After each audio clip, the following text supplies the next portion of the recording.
As everyone knows, we're really all struggling in this cost of living crisis, and everybody loves a bargain.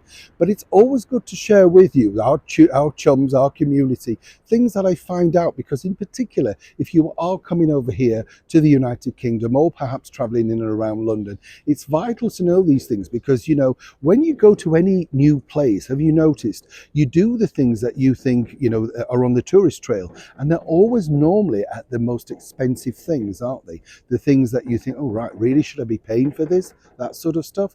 Well, now what's emerged is this. If you are coming over here to the United Kingdom, to London, or indeed, say, travelling up and down our wonderful Isle, perhaps to the beautiful area that is Northern Ireland, maybe, the area that is Scotland, I mean, there's so much to see in Wales, but you have to be careful. And here's why. As ever, let me explain. Lovely to see you today. Thank you so much for joining me. We'll have a wave. Yes. Now, this is a really important thing I wanted to share with you because this time of year, we're all planning things, aren't we?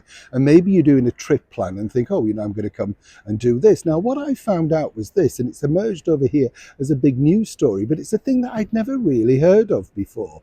And it's called split ticketing. So for instance, and this is where it gets really interesting, imagine you're staying in London, but you think, okay, I'd like to go, say, to, I don't know, Edinburgh, or maybe you want to go to Newcastle, look at the Northern Lights, all that sort of stuff, whatever.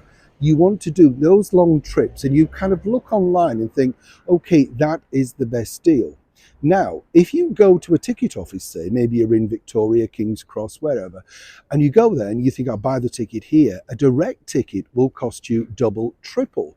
But if you split the ticket, say, on the same train, say you're going from London, say, to Newcastle, but it stops at York, you can split the ticket, say, from London to Doncaster, Doncaster to York, York to Newcastle.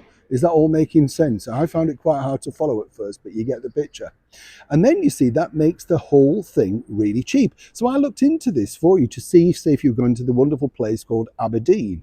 It is they have a lovely theatre up there called I think it's the Majesties. It might be His Majesty's now, but it's a wonderful theatre. Now, what's interesting there is you could get literally a train for over £200 direct from King's Cross. But if you're clever and you split ticket this, you could have gone singularly, right, for £57 and a return back for 42. You can see the colossal saving. And the reason why I highlight this is, yes, people might say, oh, it's not news. It is news when you're saving money.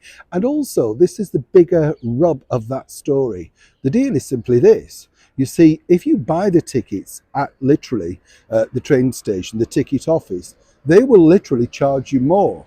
You have to do this online. And I know it's hard for a lot of people, but if you fancy this and you really do want to look at this, try and find a chum who could, help you do it online, because you will save a colossal amount of money. I'm not lecturing, I'm just wanting to share with you, because when you look at it, you think, wow, as many know, I travel back to Yorkshire on a regular basis. And the bottom line is the tickets fluctuate from every single time. It's good to learn these tricks, isn't it? And I wanted to share it with you, our wonderful chums and community. Neil Sean in the very heart of London.